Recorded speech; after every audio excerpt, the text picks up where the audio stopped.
So the other day I installed a windscreen on my new Royal Enfield Classic 350. Turned out to be a bit harder than expected. As usual, comes in a box with the world's tiniest instructions and loads of bits. Step 1 was to pop the rubber grommets through the holes in the windscreen. Then prepare the little mounts. These mount onto the windscreen using a bolt. Once you've done those up, you can slide the mounting poles through the brackets. Do those up onto the windscreen. Next, prepare the mounts that mount the windscreen to the bike itself. Don't do the bolts up totally at this stage. You'll need to adjust them later.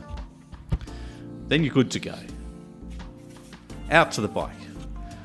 I popped a bit of packing material over the tank to avoid any scratches and got started.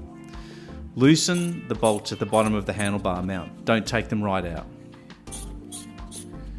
Next, take the bolts out at the top of the handlebar mount. These bolts are replaced with the ones provided.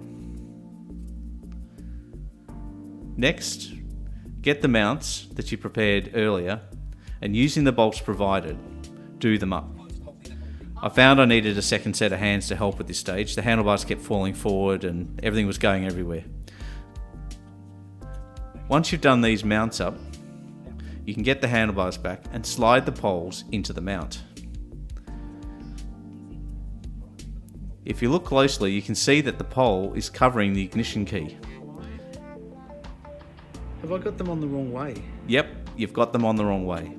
Take them out, swap the poles over and put them back in. You'll note now that the key is not covered by the pole. Do the brackets up to start positioning the windscreen. I hopped on the bike at this stage and moved the handlebars to where I like them and did up the lower bolts. The last step is to center the windscreen from top to bottom and from side to side. There's a lot of adjustment available.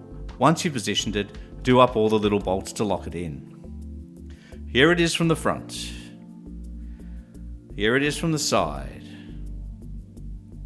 And here it is from the cockpit. How good is that?